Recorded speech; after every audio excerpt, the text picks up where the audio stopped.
Welcome to ClickFix Tech. In this tutorial, I'll guide you through downloading GTA Vice City on your PC or laptop. It's an easy process, so let's get started. First, launch your preferred web browser and type GTA Vice City into the search bar. Look through the results and find the link to the Rockstar Games website. This is the official source for downloading the game. Once you're on the Rockstar page, locate and click the Buy Now button on the left side of the screen. You'll see the game's details and pricing here. Before proceeding, you need to create a Rockstar account if you don't already have one. Click on the Sign Up or Create Account link and fill in the necessary details to register. Once your account is set up and you're logged in. Next, you'll need to choose your payment method and fill in your payment details. Follow the prompts to complete your purchase. After entering the necessary information, scroll down and hit the Continue button.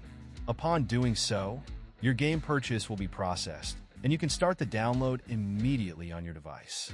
And there you have it, a simple way to get GTA Vice City installed on your system. If you found this video helpful, please give it a thumbs up and consider subscribing to my channel for more tutorials and gaming tips. Thanks for watching.